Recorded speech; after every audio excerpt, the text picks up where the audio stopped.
यदा यदा हि धर्मस्य ग्लानिर्भवति भारत अभ्युत्थानमधर्मस्य तदात्मानं सृजाम्यहम् परित्राणाय साधूनां विनाशाय च दुष्कृतां धर्म संस्थापनार्थाय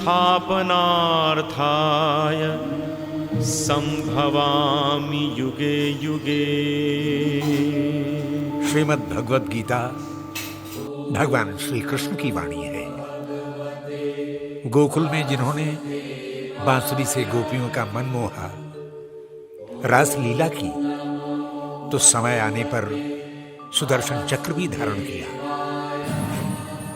कुरुक्षेत्र में मोहग्रस्त अर्जुन को कर्तव्य और अनासक्ति का संदेश दिया है, जो आज भी सारी मानवता को दिशा निर्देश देने में समर्थ है। योगेश्वर श्री कृष्ण ने जीवन के कुरुक्षेत्र में ज्ञान, भक्ति और कर्मयोग का सामंजस्य प्रस्तुत करते हुए कहा, जीवन से भागो मत, जीवन जियो। जीवन से, कर्म से संन्यास मत लो। कर्म फल की कामना का त्याग करते हुए सन्यासी बनो। केवल शरीर मरता है, आत्मा अमर है। श्री कृष्ण का यह संदेश आज भी उतना ही उपयोगी है जितना महाभारत काल में था। गीता हमें जीवन जीने की कला सिखाती है। जीवन जिसमें फल की कामना से रहित कर्म हो, इसलिए कर्म करते रहो, कर्ता मत बनो। कर्ता तो परमात्मा है, तुम तो साधन मात्र हो। ओम तत्सदिति श्री परमात्मने नमः। अथ श्रीमद् भगवद गीता प्रथमोऽध्यायः। धृतराष्ट्र उवाच।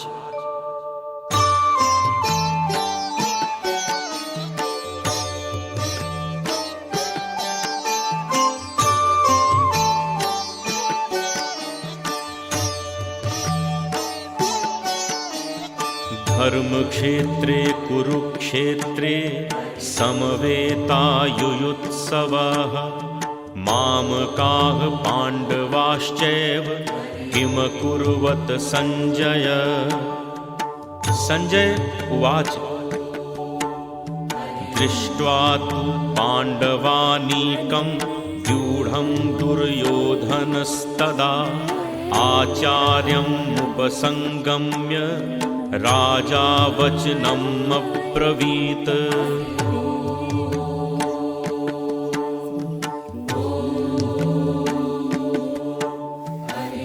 धृतराष्ट्र ने संजय से पूछा, धर्मभूमि कुरुक्षेत्र में युद्ध की इच्छा से एकत्रित मेरे और पांडु के पुत्रों ने क्या किया, मुझे बताओ तो।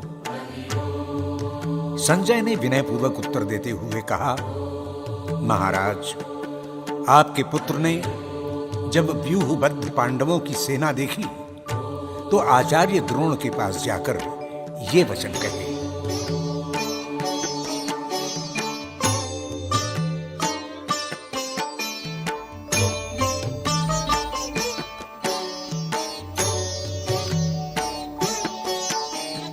पश्येतां पाण्डुपुत्राणां माचार्य महतीं चमूं व्यूढां द्रुपदपुत्रेण तव शिष्येण धीमता।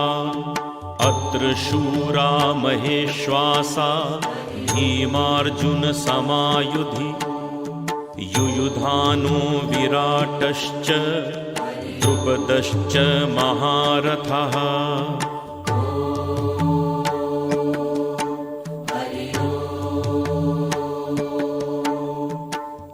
हे आचार्य, पांडवों की ये महती सेना तो देखिए। आप ही के बुद्धिमान शिष्य द्रुपद पुत्र धृष्टद्युम्न ने व्यूह स्वरूप में इसको सुसज्जित किया है। इस सेना में भीम और अर्जुन जैसे अनेक शूरवीर और धनुर्धर हैं। सात्यकी, विराट, द्रुपद ये सभी उन जैसे ही महारथी हैं।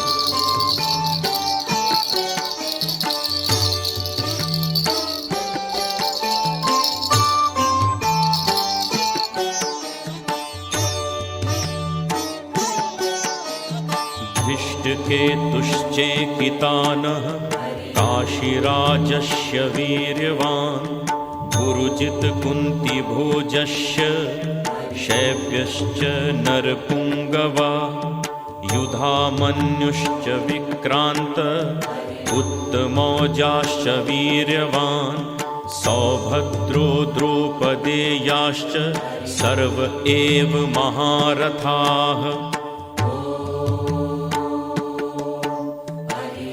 आचार्य प्रवर, धृष्टकेतु, चेकितान, महाबली काशीराज, पुरुजित, कुंती भोज, मानव श्रेष्ठ शैब्य, महापराक्रमी युधामन्यु, वीर्यवान उत्तमौजा, सुभद्रा पुत्र अभिमन्यु और द्रौपदी के ये 5 पुत्र द्रौपदेय सभी अर्जुन और भीम के समान ही श्रेष्ठ, धनुर्धर और महारथी हैं। इनको किसी भी दृष्टि में अर्जुन से कम नहीं समझना चाहिए।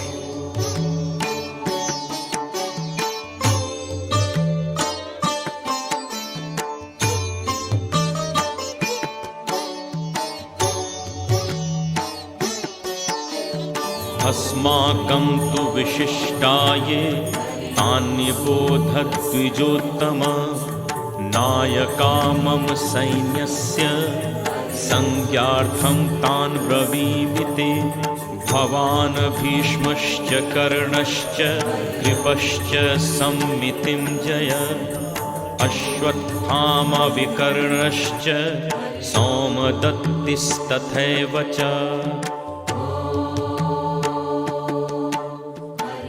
हे द्विजश्रेष्ठ आचार्य, अब अपने पक्ष में जो प्रधान धनुर्धर योद्धा और शूरवीर हैं उन पर भी दृष्टिपात कीजिए। आपकी जानकारी के लिए अपनी सेना में जो नायक योद्धा हैं मैं उनके विषय में भी आपको बताता हूं। आप पितामह भीष्म, कर्ण, कृपाचार्य, अश्वत्थामा, विकर्ण और सोमदत्त पुत्र सभी महारथी हैं।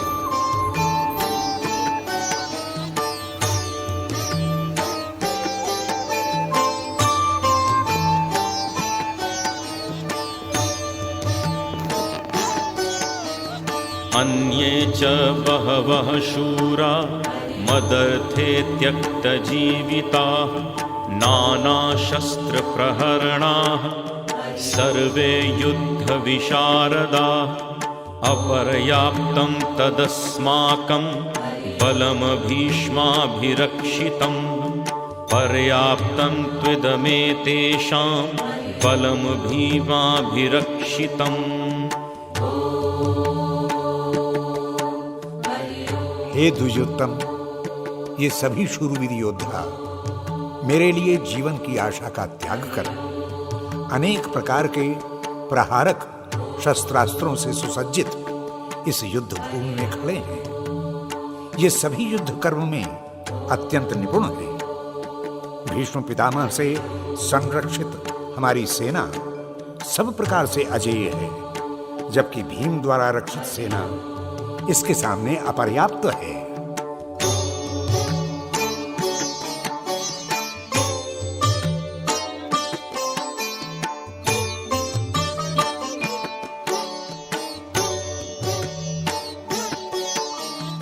अयनेषु च सर्वेषु यथा भागम् अवस्थिताः भीष्ममेवाभिरक्षन्तु भवन्तः सर्व एव हि।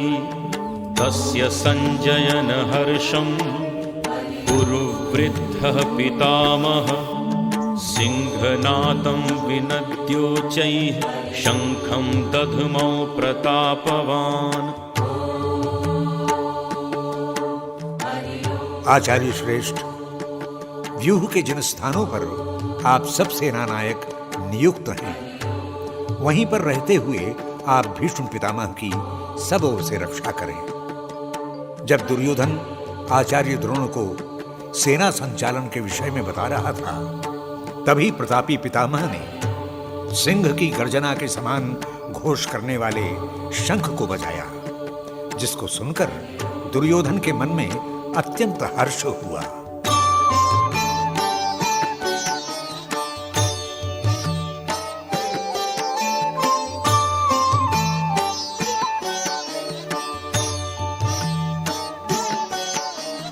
ततः शंखाश्च भैर्यश्च पणवानक गोमुखाः सहसैवाभ्यहन्यन्त सशब्दस्तु मुलोऽभवत्। ततः श्वेतैर्हयैर्युक्ते महती स्यन्दने स्थितौ माधवाः पाण्डवश्चैव दिव्यौ शंखौ प्रदध्मतुः।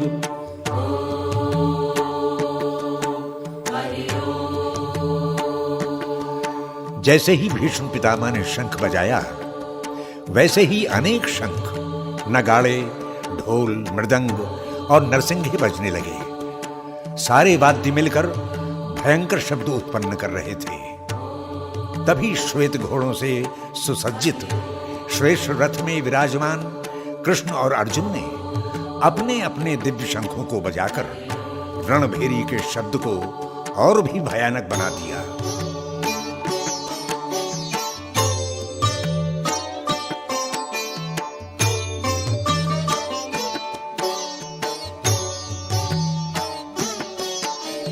पांचजन्यं ऋषिकेशो देवदत्तं धनञ्जयः पौण्ड्रं दधमो महाशंखं भीमकर्माव्रकोदरः अनंत विजयं राजा कुन्तीपुत्रो युधिष्ठिरः नकुलः सह देवश्च सुघोषमणिपुष्पकौ।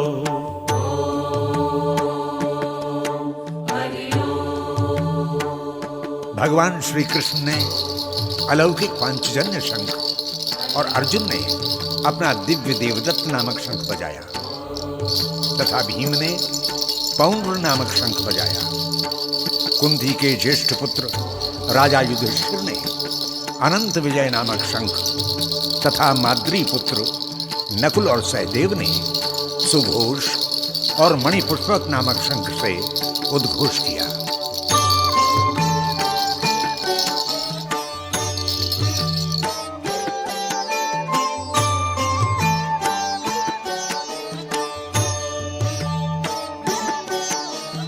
काश्यश्च परमेश्वासः शिखण्डी च महारथः धृष्टद्युम्नो विराटश्च सात्यकिश्चापराजितः द्रुपदो द्रौपदेयाश्च सर्वशः पृथ्वीपते सौभद्रश्च महाबाहु शंखान् दधमु पृथक् पृथक्। महान धनुर्धारी काशीराज और महारथी शिखंडी एवं धृष्टद्युम्न, महाराज विराट और अपराजय सात्यकी और राजा द्रुपद ने अपने अपने शंख बजाए। इसके बाद द्रौपदी के पांचों पुत्र द्रौपदेयों ने तथा सुभद्रा के पुत्र महाबली, महाभुज, अभिमन्यु ने अपने अपने स्थानों पर खड़े खड़े अपने अपने शंखों का निनाद किया।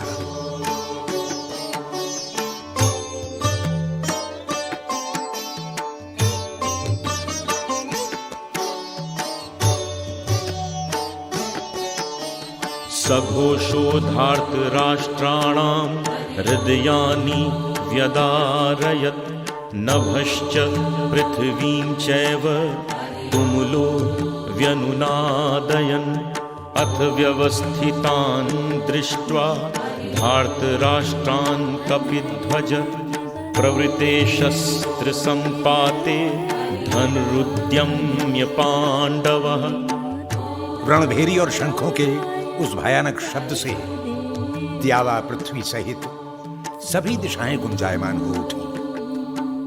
उस भयानक निनाद ने धृतराष्ट्र के पुत्रों और उनके पक्षधरों के हृदय विदीर्ण कर दिए।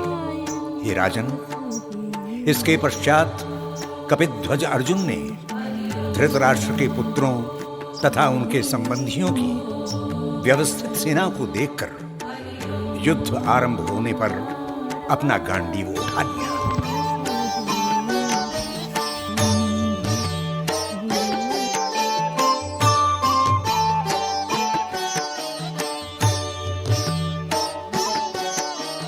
ऋषिकेशं तदा वाक्यम् इदमाह महीपते। अर्जुन उवाच सेनयोरुभयोर्मध्ये रथं स्थापय मेच्युत यावदेतान्निरीक्षेऽहं योद्धकामानवस्थितान् कैर्मया सह योद्धव्यम् अस्मिन् रणसमुद्यमे।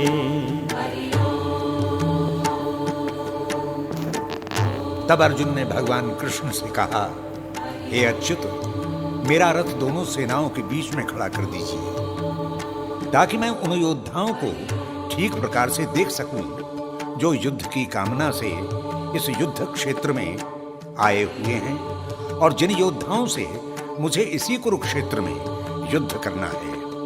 हे प्रभु, तब तक आप रथ सेनाओं के बीच में ही खड़ा रखें।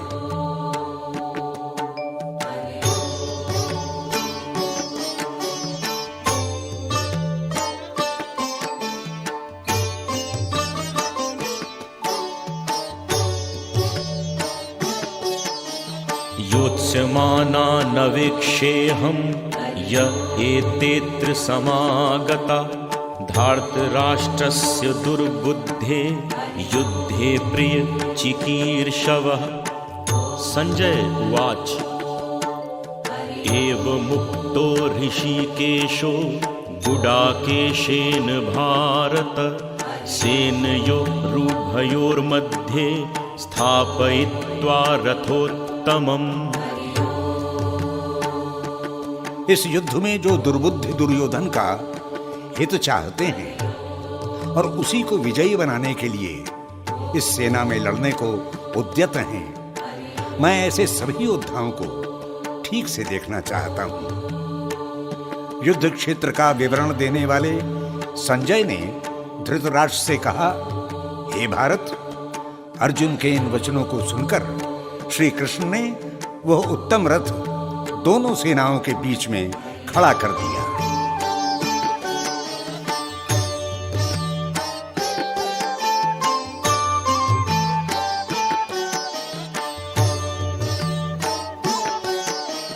भीष्मद्रोण प्रमुखतः सर्वेषां च महीक्षिताम् उवाच पार्थ पश्येतान् समवेतान् कुरुनिति।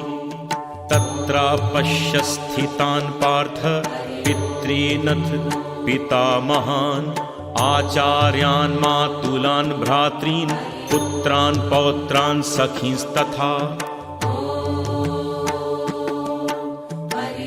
भीष्म पितामह और द्रोणाचार्य तथा कुरुसेना की सहायता में जुटे समस्त राजाओं के सामने अपने उत्तम रथ को खड़ा करके भगवान श्री कृष्ण ने अर्जुन से कहा, पार्थ, युद्ध के लिए उद्यत इन कौरवों को देख लो। तब अर्जुन ने सेना में स्थित ताऊ, चाचा, दादा, परदादा, गुरु, मामा, भाई, पुत्र, पौत्र और मित्रों को देखा।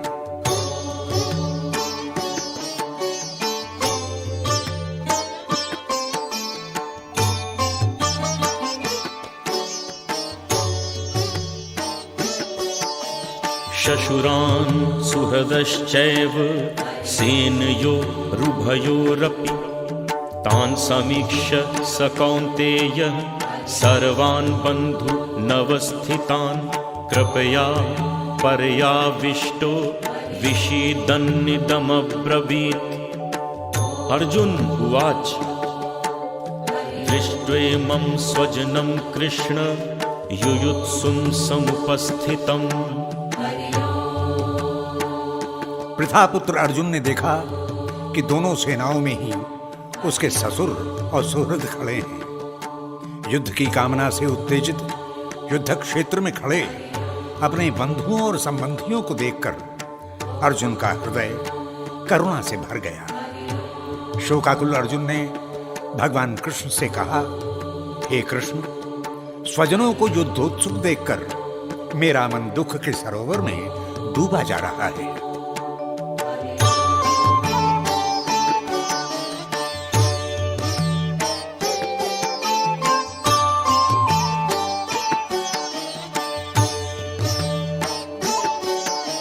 सीदन्ति मम गात्राणि मुखं च परिशुष्यति वेपथुश्च शरीरे मे रोमहर्षश्च जायते गाण्डीवं स्रंसते हस्तात् त्वक् चैव परिदह्यते न च शक्नोमि अवस्थातुं भ्रमतीव च मे मनः।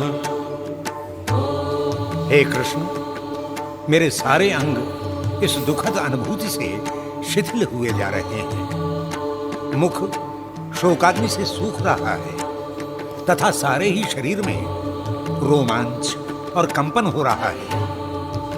मेरा गांडीव मेरे हाथ से फिसला जा रहा है।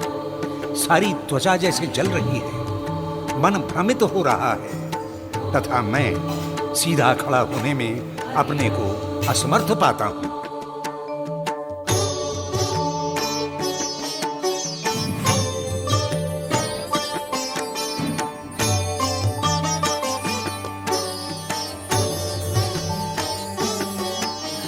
निमित्तानि च पश्यामि विपरीतानि केशव न च श्रेयोनुपश्यामि हत्वा स्वजनमाहवे न काङ्क्षे विजयं कृष्ण न च राज्यं सुखानि च किं नु राज्येन गोविन्द किं भोगैर्जीवितेन वा।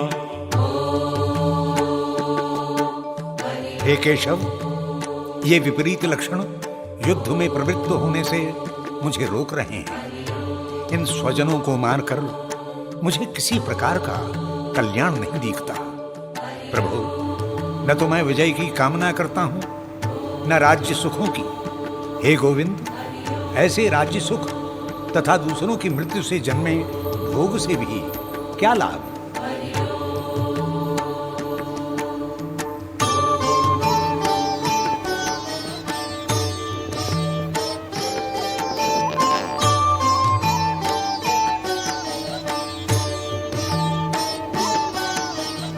येषामर्थे काङ्क्षितं नु राज्यं भोगा सुखानि च त इमेव स्थिता युद्धे प्राणास्त्यक्त्वा घनानि च आचार्यः पितरः पुत्रा तथैव च पितामहः मातुलः श्वशुरा पौत्रा शालाः सम्बन्धिनस्तथा। हे कृष्ण, ये राजसुख, ऐश्वर्य भोग व्यक्ति परिवार और स्वजनों के लिए चाहता है। ये सभी परिवार के सदस्य एवं मित्रगण जीवन की आशा त्याग कर युद्ध करने के लिए उपस्थित हैं। युद्ध क्षेत्र में खड़े सभी योद्धा या तो मेरे गुरु समूह में से हैं या ताऊ, चाचा, पुत्र, पितामह, ससुर, पौत्र, साले अथवा अन्य संबंधी हैं।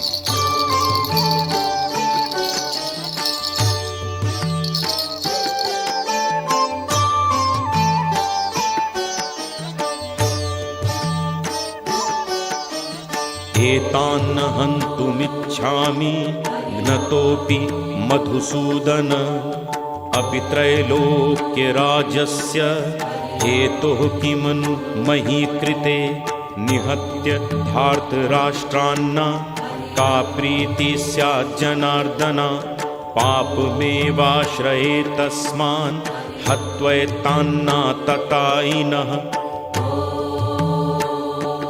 हे मधुसूदन, यदि मुझे तीनों लोकों का राज्य भी मिलता हो तो भी मैं अपने इन संबंधियों को मारने की इच्छा नहीं करता।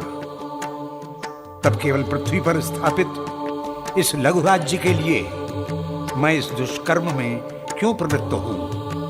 हे जनार्दन, धृतराष्ट्र के इन पुत्रों को मारने से कौन सा हर्ष प्राप्त होगा?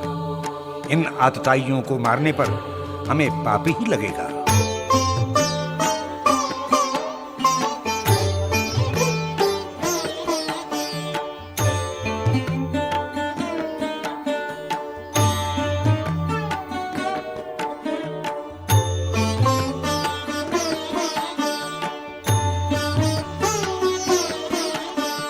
तस्मान्नार्हा वयं हन्तुं धार्तराष्ट्रान् स्वबान्धवान् स्वजनं हि कथं हत्वा सुखिनः स्याम माधव। यद्यप्येते न पश्यन्ति लोभोपहत चेतसः कुलक्षयकृतं दोषं मित्रद्रोहे च पातकम्। वास्तव में अर्जुन स्वयं महान योद्धा है।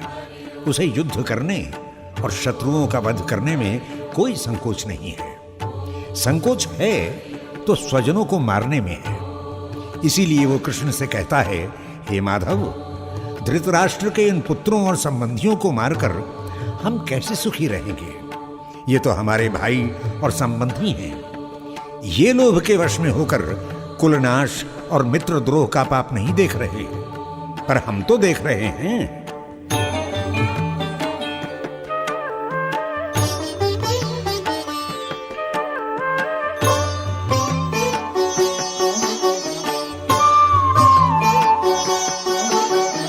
कथं न गेयमस्माभिः पापादस्मान् निवर्तितुं कुलक्षयकृतं दोषं पपश्यद्भिर्जनार्दन। कुलक्षये प्रणश्यन्ति कुलधर्माः सनातनाः। धर्मे नष्टे कुलं कृत्स्नम् अधर्मोऽभिभवत्युत। हे जनार्दन, कुल विनाश से उत्पन्न दोषों को जानने के कारण हमें तज्जनित दोषों पर विचार करना चाहिए। सभी जानते हैं कि कुल के नष्ट हो जाने पर उससे जुड़े सनातन धर्म भी नष्ट हो जाते हैं। धर्म का विनाश होने पर सारा कुल पाप की दलदल में डूब जाता है। अर्जुन के इस वचन में भी वही दोष दिखाई देता है जो धृतराष्ट्र ने मामका पांडवाश्चैव कहकर प्रकट किया था।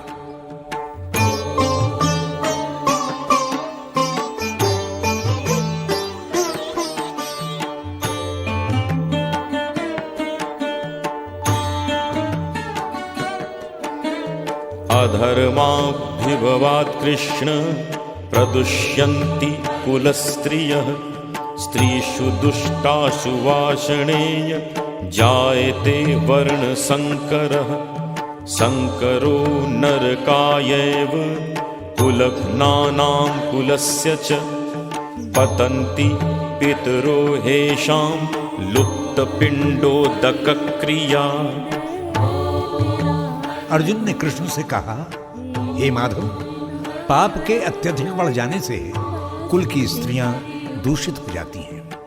हे वार्ष्णेय, कुल की स्त्रियों के दूषित हो जाने से कुल में वर्ण संकर ही उत्पन्न होते हैं और ये वर्ण संकर संतति सारे कुल का विनाश ही कर देती है। संपूर्ण कुल नरक कुंड में गिर जाता है। श्राद्ध कर्म में यथोचित पिंड न मिलने से पितृगण भी अधोगति को प्राप्त होते हैं।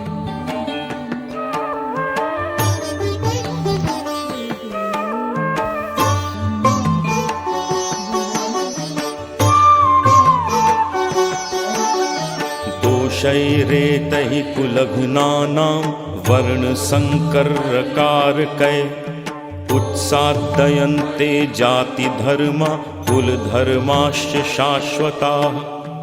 उत्सन्नकुलधर्माणां मनुष्याणां जनार्दन नरके नियतं वासो भवतीत्यनुशुश्रुमा।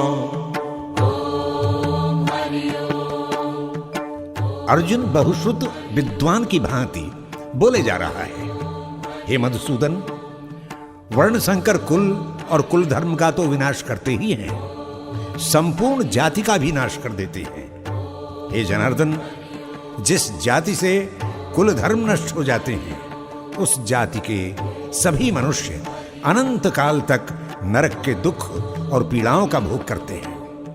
हमारे पूर्वज ऐसा ही कहते रहे हैं, हमने यही सुना है।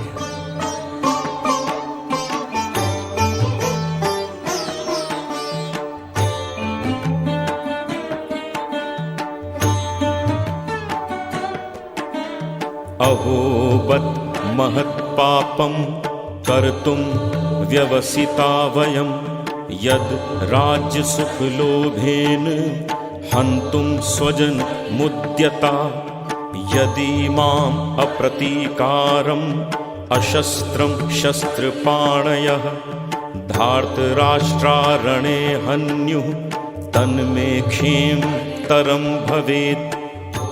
संजय उवाच एवं उक्त्वार्जुनः संख्ये रथोपस्थ उपाविशत् विसृज्य सशरं चापं शोक संविघ्न मानसाः। एवं उक्त्वार्जुनः संख्ये रथोपस्थ उपाविशत् विसृज्य सशरं चापं शोक संविघ्न मानसाः। हे माधव, ये कितने खेद की बात है कि हम सब कुछ जानते हुए भी महापाप करने के लिए उद्यत हो गए। केवल राज्य सुख के लालच में आकर अपने ही बंधुओं को मारने के लिए आज हम तैयार हैं। यदि ये शस्त्रधारी धृतराष्ट्र के पुत्र युद्ध में मुझे मार भी दें और उस समय मैं निहत्था यदि उनके युद्ध का न तो प्रतिकार करूं न अस्त्र धारण करूं, तो भी मुझे कल्याण ही प्राप्त होगा।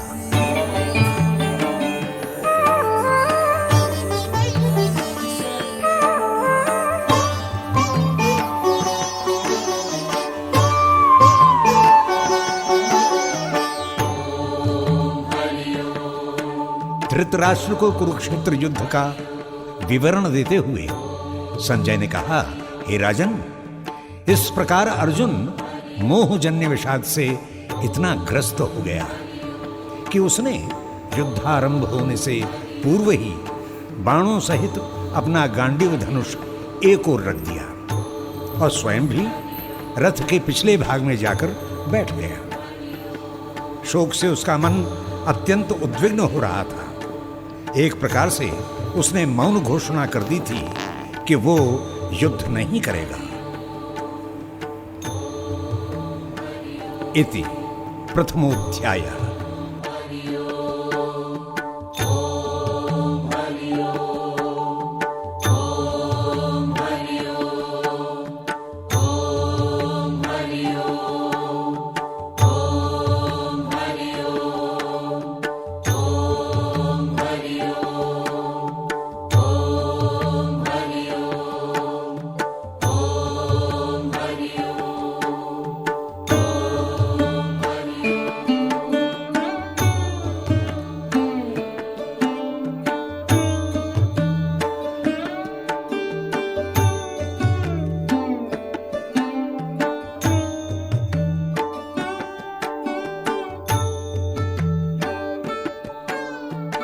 अर्जुन ने अपने गुरुजनों, संबंधियों और मित्रों को युद्ध के लिए तत्पर देखा तो ग्लानि ने मानो उसे अंधेरे गहरे सागर में डुबो दिया। उसका मन विषाद से भर गया। विषाद भी एक योग है। विषाद से ही व्यक्ति में जानने की प्रवृत्ति जागती है और व्यक्ति श्रेयस्कर क्या है, उसका साधन क्या है, इसकी खोज में चिंतन जगत में घूमने लगता है। सत्पुरुषों में यदि विषाद उत्पन्न होता है तो उनका मन भौतिक सुखों के आकर्षण से विद्रोह करने लगता है। अर्जुन भी श्री कृष्ण से कहता है, हे कृष्ण, मैं विजय नहीं चाहता, और राज्य सुखों के प्रति अब मन में घृणा सी हो गई है, क्योंकि राज सुखों और भोगों तथा जीवन से भी मेरा क्या प्रयोजन, यह अब मेरी समझ में नहीं आ रहा। अर्जुन के मानस में जीवन के मूलभूत प्रश्न कुलबुला रहे हैं। वो मूलभूत प्रश्नों के उत्तर ढूंढ लेना चाहता है। विषाद जागरण का द्वार खोल देता है। इसीलिए गीता के इस प्रथम अध्याय का नाम है अर्जुन विषाद योग। विषाद मनुष्य के मन में झंझावात सा उठा देता है, उसे सन्मार्ग की दिशा खोजने को विवश कर देता है। विषाद से अनासक्ति का भाव जगता है, जो योग का प्रथम सोपान है। महापुरुषों के जीवन में यही विषाद क्रांति उत्पन्न कर देता है और उनका जीवन कुछ से कुछ हो जाता है। विषाद है क्या? विषाद एक मानसिक आघात जैसी व्यवस्था है, जो स्वार्थ से प्रारंभ होकर परार्थ पर चलने की प्रेरणा देती है। अर्जुन को भी धृतराष्ट्र की तरह अपनों के प्रति मोह हो गया था, जिसने उसके मन में संतुलन को बिगाड़ दिया। ऐसी स्थिति में बुद्धि निष्क्रिय हो जाती है, आशंकाओं का उल्कापात होने लगता है। अर्जुन सोचने लगा, इस युद्ध से तो सारा कुल नष्ट हो जाएगा, स्त्रियां दूषित हो जाएंगी, कुल धर्म और सनातन धर्म नष्ट हो जाएंगे, जिसके कारण वर्ण संकर पैदा होंगे, जिनके मन में श्रद्धा नहीं रहेगी और जिसके कारण पिंडदान न मिलने पर पितृगण अधोगति को प्राप्त होने लगेंगे। हमारा तो अस्तित्व ही नष्ट हो जाएगा। उसकी ये सारी आशंकाएं जनश्रुति को प्रमाण मानकर उत्पन्न हो रही थी। अर्जुन को शास्त्र का ज्ञान नहीं था, इसीलिए वो कृष्ण की शरण में गया। गीता का यह महत्वपूर्ण उपदेश इसी विषाद योग का परिणाम है, सुफल है।